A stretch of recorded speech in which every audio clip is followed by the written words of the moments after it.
Welcome to my homestead, y'all. I'm your host, Jenny Velicky, also known as the Funky Farm Girl. I'm working to create a home with a little farm, a little faith, a lot of food, and a bit of funky. I'm learning all about growing and preserving our food supply, raising chickens and children, and becoming more self-sufficient while leaning hard on Jesus. And I want to take you along for the ride. So grab yourself a cup of something wonderful and let's visit a while.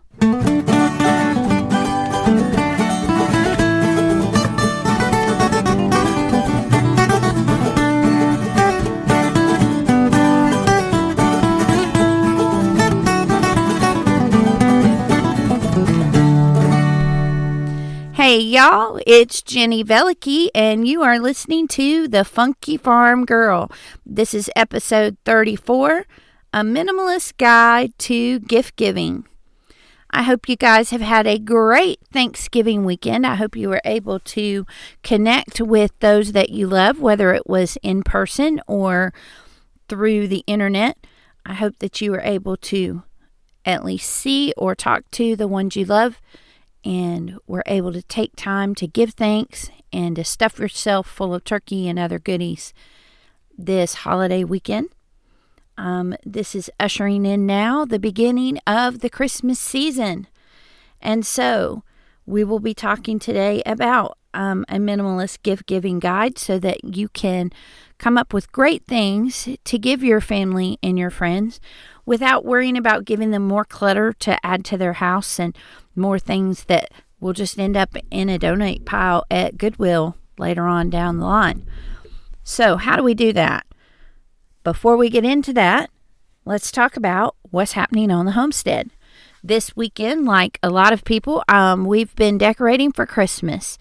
My daughters, the day after Thanksgiving, took out the tree and the decorations and the ornaments and all those things. Got them all out and organized and decorated for me while I was busy cooking round 2 of Thanksgiving. We had Thanksgiving with my family on Thursday and then Thanksgiving with my in-laws on Sunday. And so I was busy preparing for round 2 when they were decorating for Christmas. So now we have our tree up and we have our decorations going, and it's just a beautiful, beautiful way to enjoy the season. In our little house, we're still trying to figure out where things should go and what works best in our house. That this is our second Christmas there, so we have a little bit more of our bearings this year than we did last year, but it's always an adventure when you have a new space to decorate. So this week we're going to talk about a minimalist guide to gift giving. But first of all, I want to talk about why we would even do that. Why, as a homesteader, am I also a minimalist? Sometimes the two of them just seem to work really well together, and I wanted to explain to you why I tend to move in that direction. I am not a full-on minimalist. I actually am sitting here in my closet right now, surrounded by mine and my husband's clothes, and if you were to look around, you definitely would agree with me that I am not a full-on minimalist. We have things stored in here, and we have clothes and shoes and all kinds of things. And there's definitely more and more that I want to purge and clean out and minimize. But there's also a lot that I feel like that we're embracing about the minimalist lifestyle in so many ways where it complements homesteading. So, why minimalism with homesteading? First of all, I think that both of them really raise an awareness of where your stuff comes from. Whether that stuff is material goods or whether it's food, homesteading and minimalism both really promote being able to trace back the roots of the things that you're buying and the things that you own. Fair trade is very important. Locally made is very important. And with both of those, with your food and with your consumer goods, that tends to be an emphasis that comes from both minimalism and homesteading, to have an awareness of the story of your objects. Also, both of them emphasize minimizing consumption and waste. So if you have a lifestyle that is really focused on more what you produce than what you consume, and if it's more about taking time for the process and enjoying the end outcome rather than just acquiring more and more and more, then they naturally just tend to go together. And so they both are really good at focusing on minimizing consumption and waste. And also they're both very good at producing for quality rather than quantity.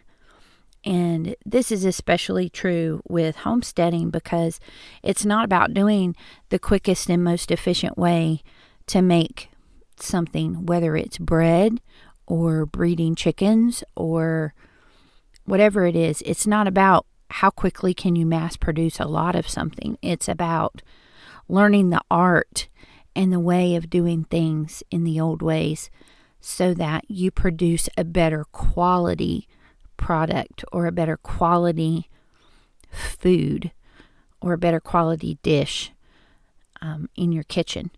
And so really minimalism and homesteading go hand in hand. So how do we shop for Christmas with that in mind? Can our values be reflected in our giving? Because it's great that we feel this way in our homes and what we want to do. But how do we honor that when we go to buy for someone else? So that we can show them a greater appreciation for knowing where our stuff comes from and for a minimal amount of waste and consumption and really appreciating quality over quantity. How do we do that in our giving? So today I want to help you to do that. I want to help you to think through how you can give gifts that are things that will be loved and cherished and appreciated and not thrown in the Goodwill pile 6 months from now. So I think that most gifts that we would recommend as a minimalist to give to others would be broken down into two categories. One would be experiences and the other would be consumables. And both of these categories can really be tailored to the age, to the gender, to the occupation, to the interests of the person you're purchasing for. So when you think through these, think through them in terms of how would this apply to my kids? How could this apply to my best friend? How could this apply to my roommate? How could this apply to my husband, to my in-laws, to my grandmother? There are things on this list that really can apply to pretty much anyone from any walk of life, at any age or any gender, because these are just universal things that you can tailor to the individual that you're buying for. And it really is about knowing what's important to them and knowing what their passions and their interests are, and being able to give them a gift that's connected to that in a way that really shows them that you've put thought behind the gift, and that really will make it much, much more appreciated. And the fact that it's not going to add to the clutter into their home, the fact that it's going to enrich their life rather than add to the noise of it, I think will really make any of these gifts very, very appreciated. So let's get started. The first category of gifts that we can give to someone with a minimalist point of view is the gift of experiences. And all of these focus on creating a memory. These are things that you're either doing something to create a new experience for them that's exciting, or you're helping to expand their experiences by teaching something, or you're helping to ease their experience by giving them something that takes away from the work of their life or something of that nature. So let's start with real quick, easy things that you probably would think of yourself right off the bat. And then we'll get into some more others that maybe you might not have thought of in terms of experiences. I think when most people think of experiences, they think of attending a class, going to an event, or going on a trip. That tends to be the three things that we think of right off the bat. And some of those are a little bit harder now with COVID-19. And so I want to help you think through how these can be adapted to that. Maybe you could sign your friend up to take a virtual class with you. And the two of you can do it together in your home while also watching it together on the virtual class. Or maybe your friend lives far away and your friend can be in the same virtual class with you even though you're miles and miles apart. So it could be a virtual class. It could be an in-person class. Is there a skill they want to learn? Is there a hobby they want to explore? It could be something like exploring a bar workout with ballet. It could be a yoga class. It could be a dance class of a certain kind.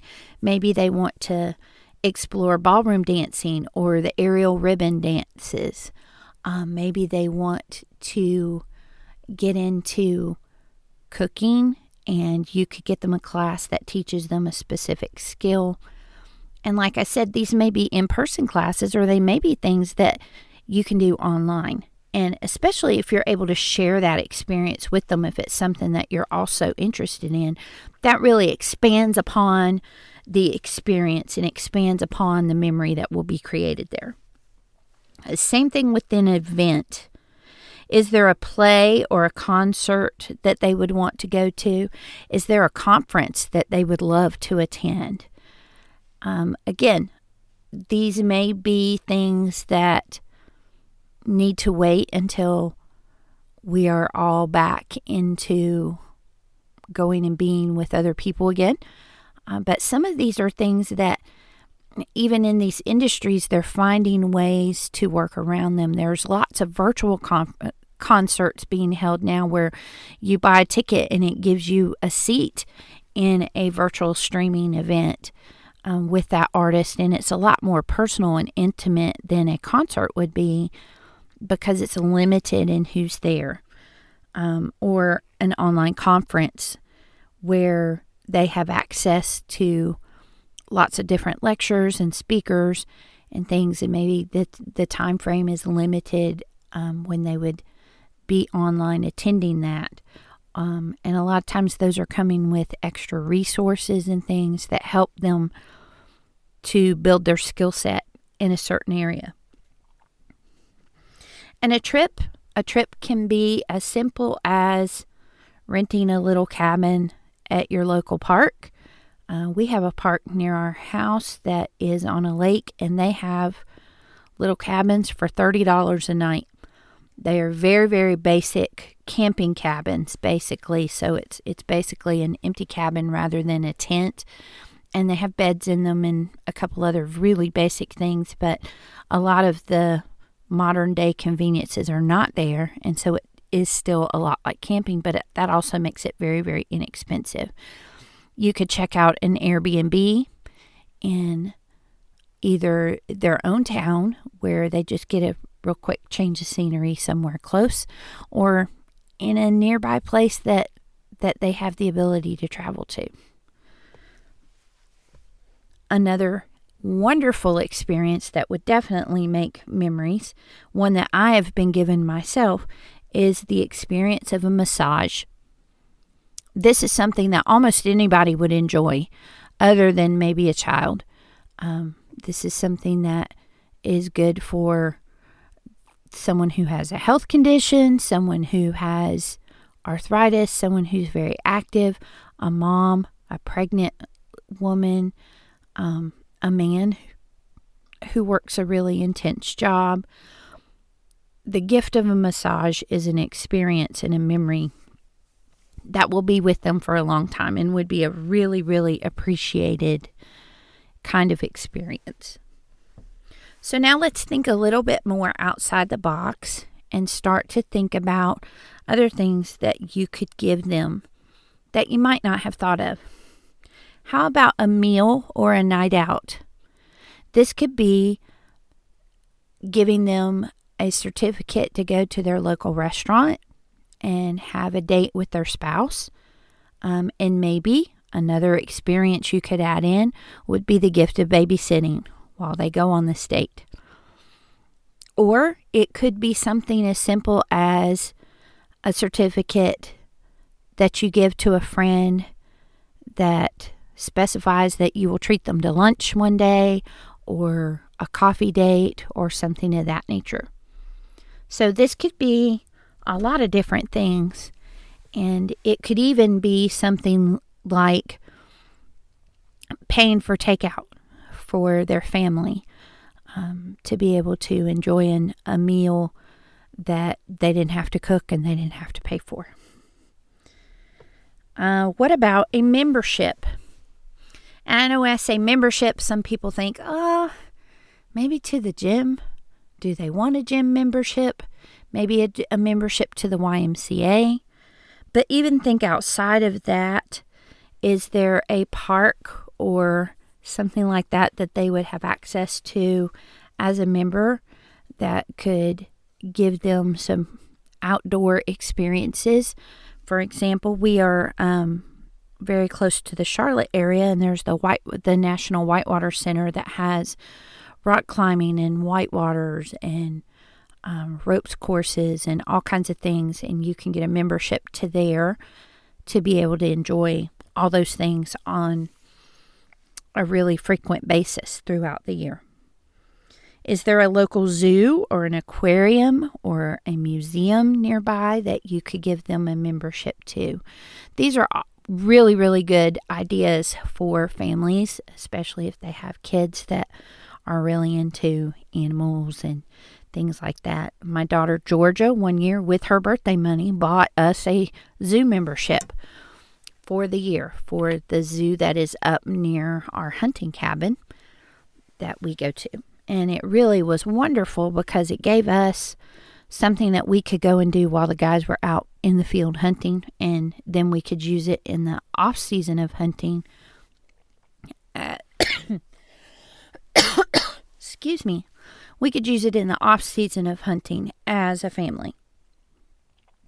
And then think about amusement parks. Are there amusement parks near you that are open at a limited capacity? That would be a place that you could go and enjoy. We have one of those near us as well, and they're operating on a smaller scale, and because of that, their season passes are a little bit cheaper. And I think right now they're even only open to season pass holders. So consider memberships of the. Another great option would be to give them the experience of food delivery, whether that would be through a produce box that you could order from somewhere like Misfit Markets or Hungry Harvest, or maybe you give them a share in their local CSA, their community supported agriculture, or whether you order a meal kit service. A meal kit service would be great for a new empty nester or a hungry college student, maybe newlyweds who aren't quite sure how to cook yet, or someone who's learning new cooking skills. A gift of a meal kit service or a produce box would just give them the memory of creating that meal together and enjoying it and thinking of you while they do that. Some great meal kit services to check out include Home Chef, Freshly, and Sunbasket. Another great option might be a cleaning service. Whether you pay for a maid to come and do spring cleaning, or someone to come pressure wash the outside of their house, someone to clean the carpets on the inside, there's always some type of cleaning task like that needs to be done, that is weighing on their mind, that you could give them the gift of taking care of. So think through how you could bless them with either a meal or a cleaning service. Another thing to think about is to think digitally. Whether it's a streaming music service like Pandora or Spotify, or an audiobook service like Audible, or a streaming TV service like Hulu or Netflix or Disney Plus, which would be a great gift for families with kids. Any of these would be much appreciated, and every time they watch, they would think of you and your thoughtfulness in providing such a wonderful service to them, and all the memories that they will make when they are listening to these different things. How about a service subscription to somewhere like Amazon Prime or Instacart, where you're paying for the service of either being able to buy things and have them delivered to your home quickly, or being able to purchase things and have those local purchases brought to your house through Instacart. Those would be especially welcome for people who maybe are immune compromised and are not able to leave their homes as often or as easily as some of the rest of us have been able to do during COVID. You can also think about charity donations. Are there specific charities that really mean a lot to them through their experiences with life? For example, my dad is retired from the Air Force, and one of the organizations that's close to his heart is Wounded Warrior Project. And so every year at Christmas, I make a donation to Wounded Warrior Project in his honor. And that's something that he appreciates way more than ties and aftershaves and another coffee mug. And last but not least is a gift card to their favorite store. If you just really cannot come up with anything experience-wise, and you want them to have the fun of going and picking out something that they would not normally buy for themselves, then figure out what their favorite stores are, figure out where they like to shop, and get them a gift card that they can use to go and pick something out there. I personally was able to use a gift card today to a local nursery, and I just really enjoyed being able to go in there and shop, knowing that I had a set budget and that I was using money that was not from a bill or something like that. It was money that had permission to splurge and get something special that normally I would not buy. And so that was just really enjoyable for me and made a great memory. So let's say that you have exhausted all possibilities when it comes to experiences and you really can't think of anything that fits this individual person. Maybe this person needs a consumable gift. Now, consumable gift is something that would be used up and enjoyed and then was no more. And that is wonderful because it gives them a tangible thing that they can hold and enjoy, and they can enjoy it for as long or short as needed, depending on what the item is, and then it's gone and they don't have it clogging up drawers or cabinets or closets again, and then have to feel guilty about chucking it later on down the line because they don't use it anymore. So consumables, let's focus on quality over quantity, and then let's try to focus on local producers and artisans. So the first category of consumables that's really, really easy to think about is food. All of us eat and all of us like specific foods. And so food is a really, really easy thing to think about in terms of gifting for consumables. Think about if there are any area farms or farmers markets in your area where you could get locally grown meat or locally produced cheeses. A lot of these tend to be different varieties than you would find in a typical grocery store, and they're just really special and wonderful, and then they're so fresh. It's just a big treat to be able to find something like local meat and cheeses, or maybe even a local honey or jam that is locally made. It could even be a homemade jam. Gifts like that tend to be really, really appreciated. How about gourmet pasta and sauces? You can find a lot of really unique gifts for food at somewhere like Home Goods, Marshall's, TJ Maxx, the Ross store, things like that. Have a lot of pasta and sauces that you won't typically find in a grocery store, whether it's lobster ravioli, or whether it's fresh pasta that's in beautiful shapes or colors. This is a really easy special gift to make, to give to them, to make for a special dinner and create a memory while consuming your gift.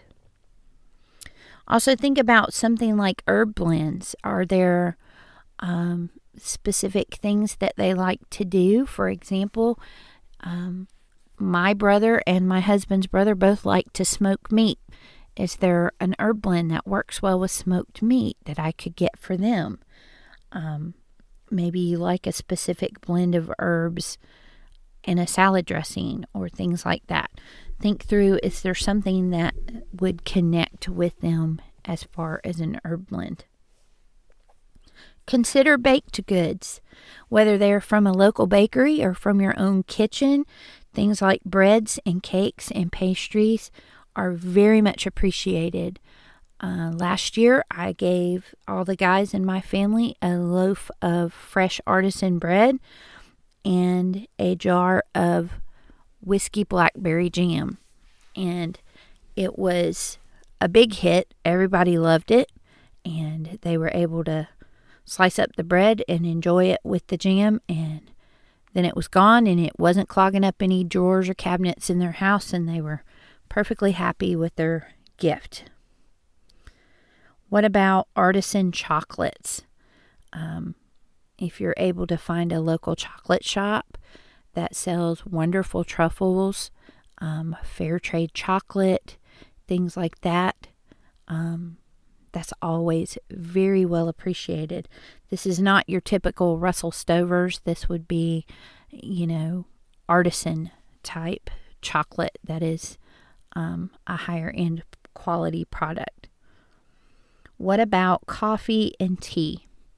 Can you find a local producer of coffee and tea? There are several coffee roasters in our city, and also a few tea shops where you can find locally produced, if not in your own town, maybe just in your state.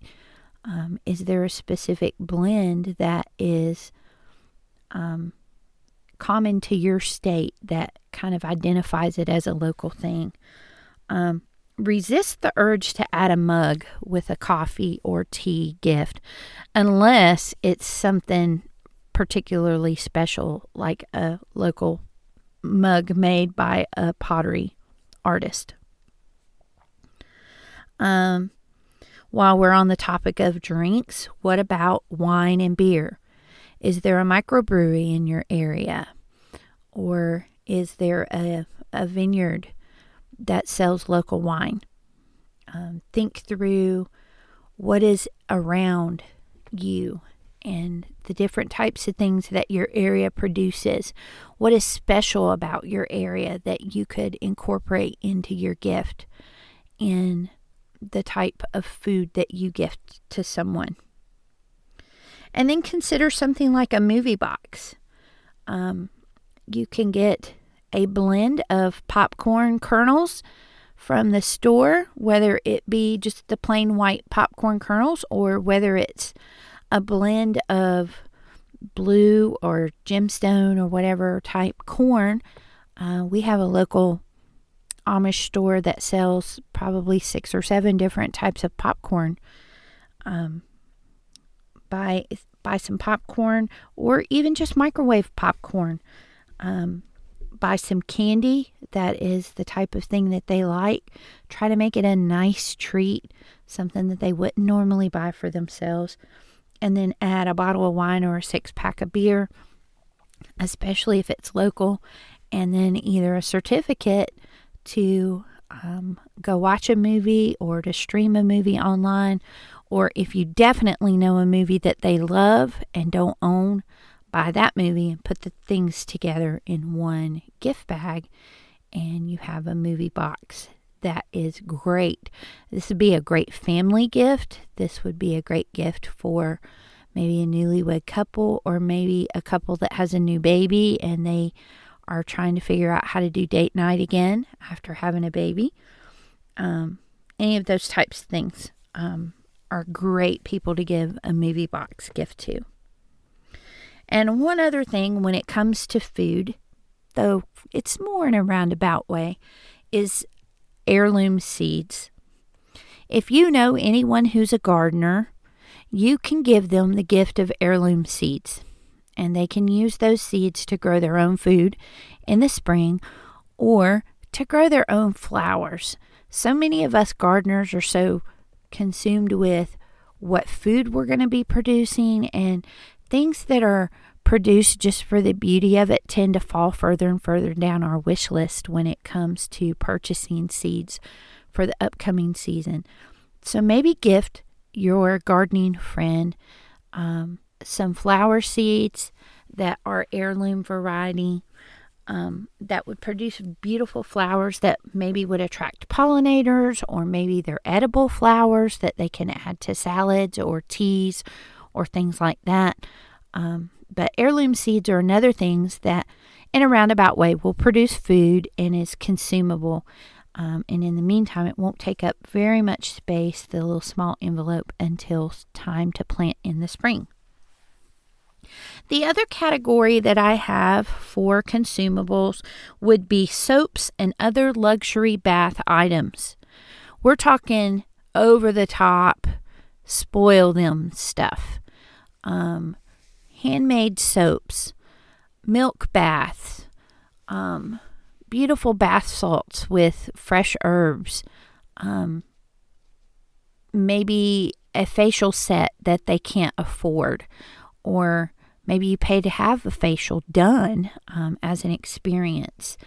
Any of those types of things where they're going to use up the product and it's not going to stay around forever, but it will give them a little bit of a pampering that they normally would not spend the money on for themselves. And they would be able to enjoy that and pamper themselves in that way. So, how's your list looking now? Do you have a few things in mind for the people on your list that you don't want to add clutter to their home, but you want to give them a good, meaningful gift? I really hope that this episode has been really helpful to you. You can find me over on Instagram at The Funky Farm Girl, and shoot me a message and let me know what your favorite item was that we discussed today, or what a good experience or consumable gift is that you've given or received in the past. I'd love to hear from you. Next week, we will be discussing a homemade homestead holiday. If you're ready for last-minute gifts for anyone from the mail carrier to a hostess at a party that you're attending, or your children's teachers, any last-minute gifts like that you would like, some quick and easy handmade things that you can make to give to those left on your list. Join me next week and we'll have lots of ideas for that. Also, be sure to check out the link in the show notes for 5 tips for a less harried holiday. I want to make sure that you get through this holiday thriving, not just surviving. So be sure to click the link and get your 5 tips today.